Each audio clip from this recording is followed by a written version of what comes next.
Bienvenidos. Hoy vamos a sumergirnos en un tema que, bueno, toca vidas muy de cerca. ¿Qué dice la ley en España cuando un matrimonio se termina? Hablamos de nulidad, separación y divorcio, según el Código Civil. Exacto.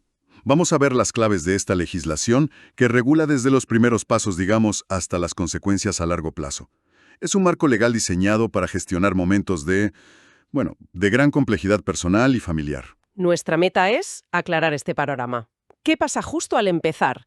¿Qué poder tiene un acuerdo entre la pareja? Ese famoso convenio regulador.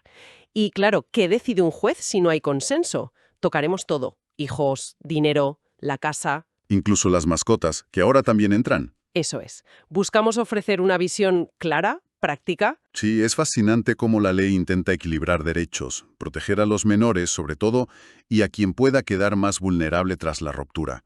Es un intento, de poner orden y seguridad en una etapa de cambio. Profundo. Pues empecemos por el principio. A veces, antes incluso de presentar la demanda formal, la situación ya es tensa, ¿no? O requiere decisiones urgentes. ¿Se puede hacer algo legalmente ya? Sí, la ley prevé esa posibilidad. Se pueden solicitar lo que llama medidas provisionales previas. Son decisiones judiciales temporales para abordar cuestiones urgentes, pues quién se queda en casa, cómo organizar el cuidado inicial de los hijos, cosas así. Entiendo, una especie de primeros auxilios legales, ¿no? Pero imagino que no duran para siempre. Correcto, su validez es limitada. Lo crucial es que, una vez concedidas, hay que presentar la demanda principal, la de nulidad, separación o divorcio, en 30 días. 30 días. Sí, si no se hace, esas medidas provisionales dejan de tener efecto. Y bueno, en cualquier caso, desaparecen cuando se dictan las medidas definitivas en la sentencia final, o si el proceso termina antes. Vale, 30 días, ese es el plazo clave. Ahora, supongamos que se presenta la demanda y el juzgado la admite. ¿Hay efectos automáticos? Cosas que cambien solo por eso, sin esperar a la sentencia. Sí, y son importantes, Operan, como dice la ley, por ministerio de la ley, o sea, automáticamente. Lo primero, los cónyuges ya pueden vivir separados legalmente. Se rompe la presunción legal de que conviven. Formaliza, digamos, la separación de hecho. Tiene lógica, sí. ¿Algo más que cambia así de forma automática? Algo fundamental en términos de confianza y gestión patrimonial. Quedan revocados todos los consentimientos y poderes que un cónyuge hubiera dado al otro. ¡Ostras! Sí, piensa en un poder para gestionar cuentas o vender propiedades en nombre del otro. Queda sin efecto. Y esta revocación es definitiva, Eso sí que es un cambio inmediato y bastante potente. ¿Y respecto a los gastos del día a día? También hay un cambio relevante. Salvo que la pareja acuerde otra cosa, claro, desde la admisión de la demanda, un cónyuge ya no puede usar los bienes propios del otro para pagar los gastos comunes del hogar, la llamada potestad doméstica. Y para que esto se sepa, para que tenga efectos frente a terceros, se pueden hacer anotaciones en el registro civil, y si toca, en el de la propiedad y en el mercantil. Vale, entonces la ley marca unas consecuencias automáticas. Pero, ¿qué ocurre si la pareja no logra ponerse de acuerdo en cómo organizar su futuro por separado, digo? Aquí entra ya el juez, ¿verdad? Pues es la autoridad judicial quien tiene que tomar las riendas y decidir sobre los aspectos fundamentales de la ruptura, siempre después de escuchar a ambos, claro está. ¿Y con qué criterio? Guiándose por dos principios clave: el interés superior de los hijos menores y la protección del miembro de la familia que esté en una situación, más vulnerable. ¿Y sobre qué decide concretamente? Empecemos por los hijos, que suele ser lo más delicado. Sí. Respecto a los hijos menores, el juez determina con quién vivirán habitualmente, la guarda y custodia. Además, establece cómo el progenitor que no conviva con ellos mantendrá la relación, el régimen de comunicación y estancia, las visitas, especificando cuándo, cómo, dónde, y define también cómo se ejercerá la patria potestad, que son los derechos y deberes de los padres sobre sus hijos menores. ¿Y si la situación es especialmente complicada, puede el juez ir más allá de eso? Sí, de forma excepcional, si el bienestar del niño lo requiere, el juez puede decidir que los hijos queden al cuidado de otros familiares, como los abuelos, o incluso de una institución adecuada. Y además, si hay riesgo real de que uno se lleve al niño fuera del país sin permiso, el juez puede tomar medidas muy estrictas. ¿Medidas como cuáles, por ejemplo? Pues mira, prohibir la salida del niño de España sin autorización judicial, impedir que se le haga pasaporte o retirárselo si ya lo tiene, y exigir permiso del juez para cualquier cambio de domicilio del menor. Son herramientas de protección, bueno, bastante contundentes. Antes mencionaste las mascotas. Parece un detalle, pero para muchas familias es crucial. También interviene aquí el juez. Sí, es una novedad relativamente reciente pero significativa del Código Civil.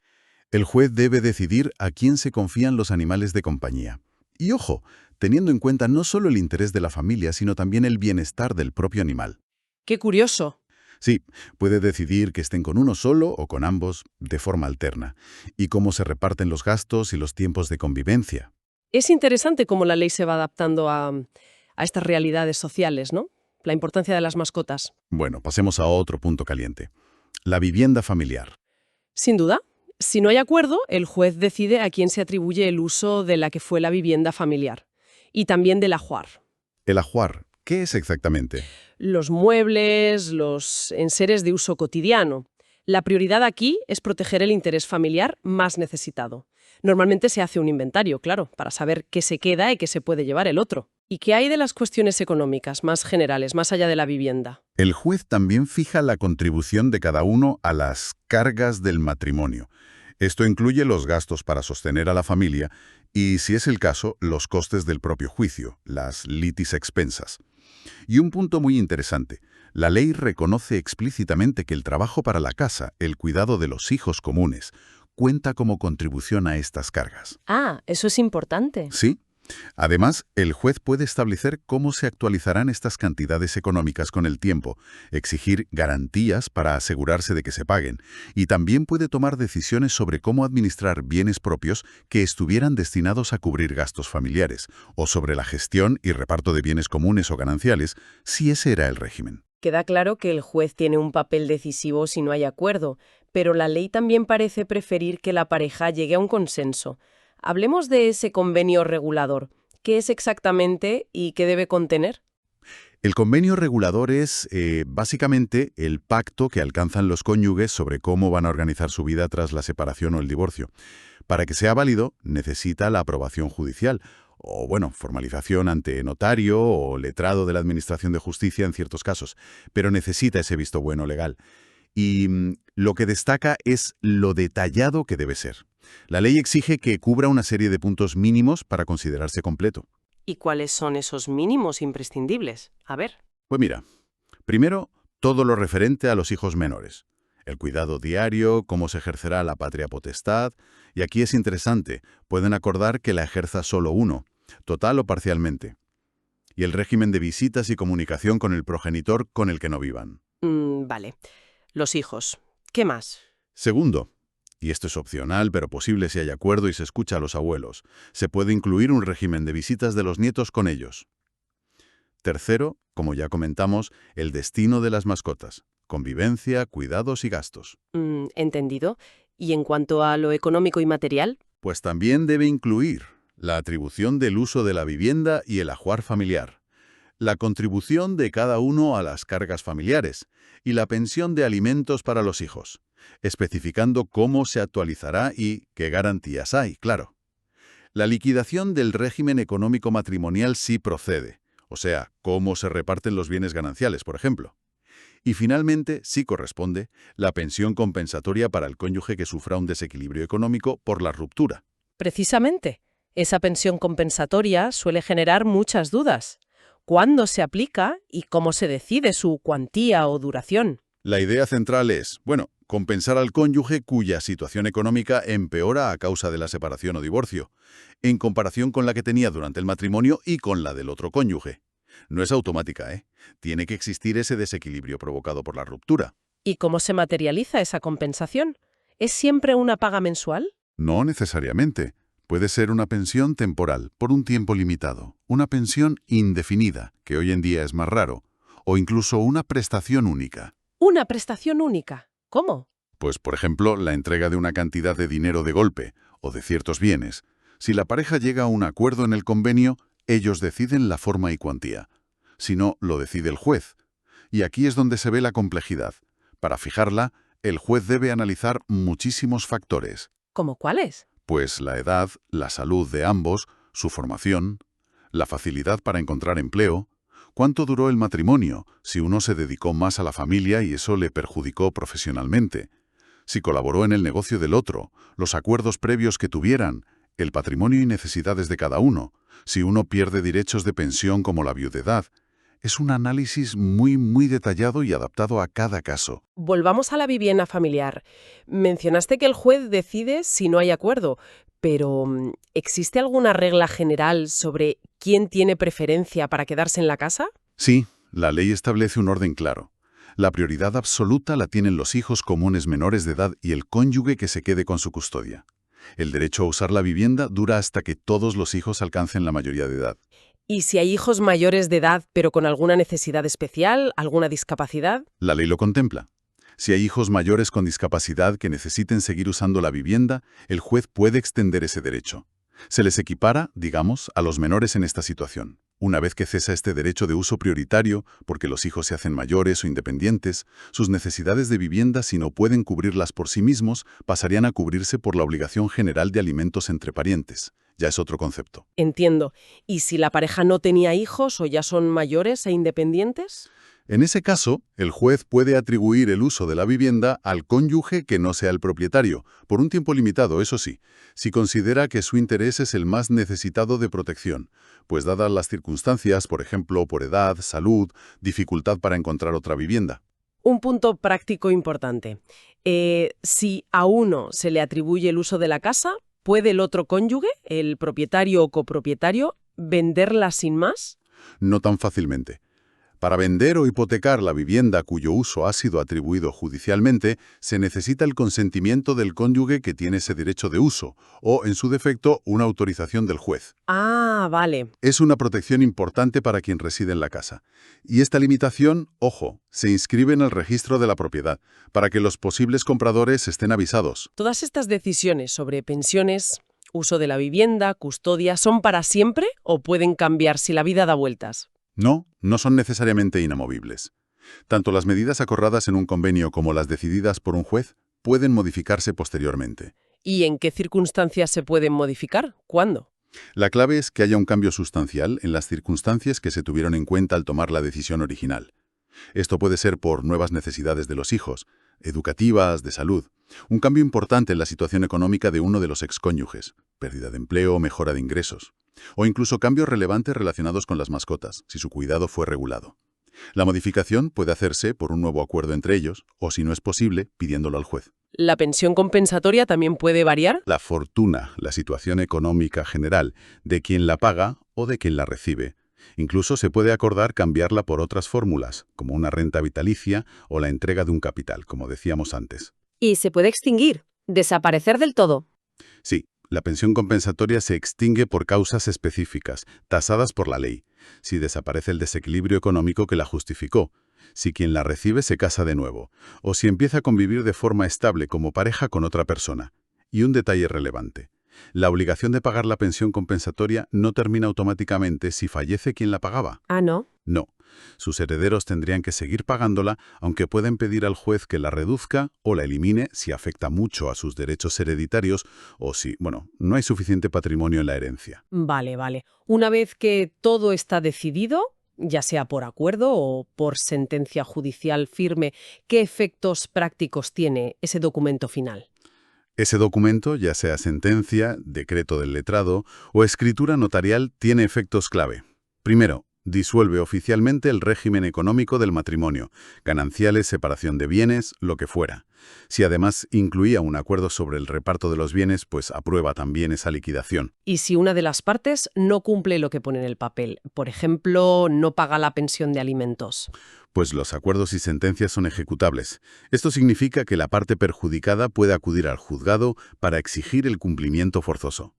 Si es una deuda económica, se usa la vía de apremio, que implica embargar bienes o ingresos si es necesario para cobrar. Claro. Hay que recordar también que las obligaciones como padres no terminan con la sentencia, ¿eh?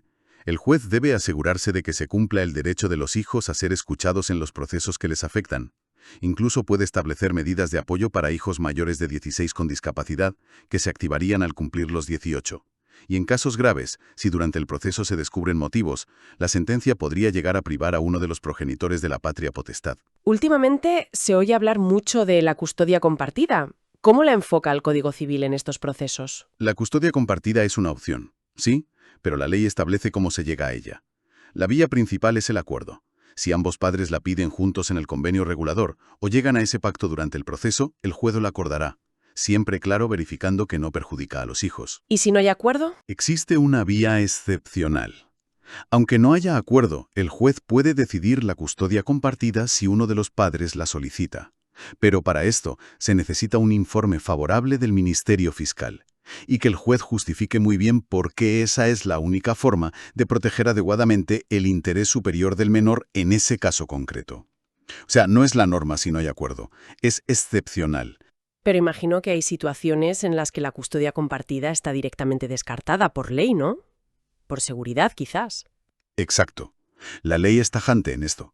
No se acordará la custodia compartida si uno de los progenitores está siendo investigado penalmente por delitos graves contra la vida, la integridad física o moral, la libertad, incluida la sexual, del otro cónyuge o de los hijos comunes.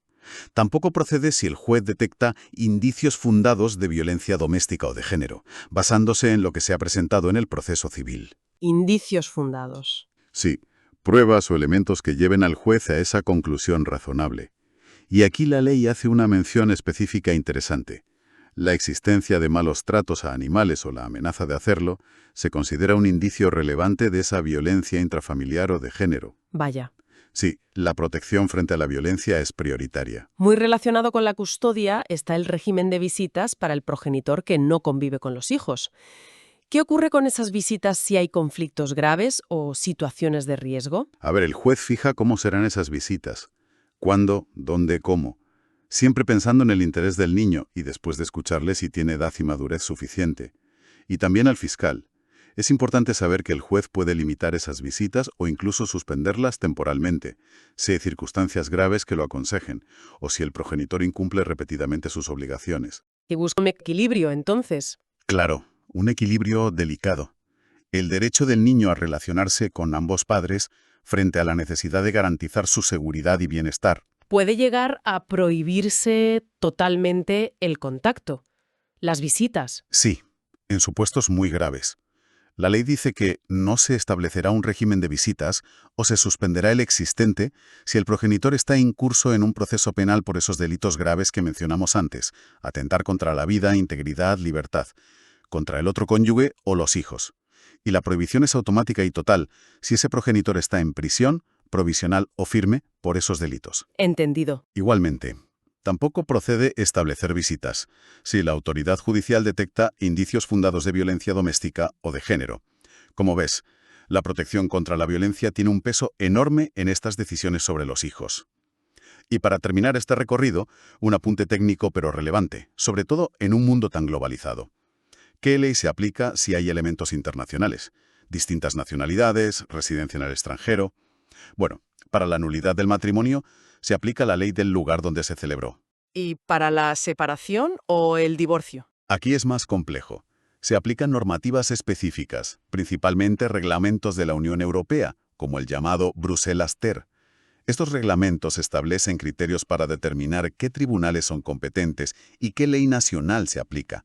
Puede ser la de la residencia habitual común, la última residencia si uno aún vive allí, la nacionalidad común. Hay varios criterios. Y si las normas europeas no son aplicables por alguna razón, pues entonces entran en juego las normas españolas de derecho internacional privado. Entonces, resumiendo este análisis tan detallado, el Código Civil español dibuja un mapa bastante completo para navegar el fin de un matrimonio. Cubre desde lo inmediato hasta lo complejo, desde los hijos y el dinero hasta la casa, e incluso, como vimos, las mascotas. Así es. Proporciona una estructura legal para un proceso que es por naturaleza difícil y emocionalmente cargado. El objetivo último de la legislación es dar soluciones claras, siempre con la brújula puesta en el bienestar de los menores y buscando un equilibrio justo en la situación económica que resulta para la pareja. Es un intento de aportar certeza y protección en un momento vital de gran incertidumbre. Nos queda una última idea para reflexionar, quizás. Ahora que hemos visto con cuánto detalle regula la ley todos estos aspectos después de que una relación se rompe, ¿cómo podría cambiar la dinámica de una pareja o incluso el propio proceso de separación si se hablara más abiertamente de estos temas durante el matrimonio. Pensar en acuerdos previos, tener más claridad sobre las finanzas, las expectativas sobre los hijos o cómo se repartirían las cosas si llegara el caso. ¿Podría eso facilitar las cosas? ¿O al menos reducir la conflictividad si la ruptura finalmente ocurre? Ahí queda la pregunta.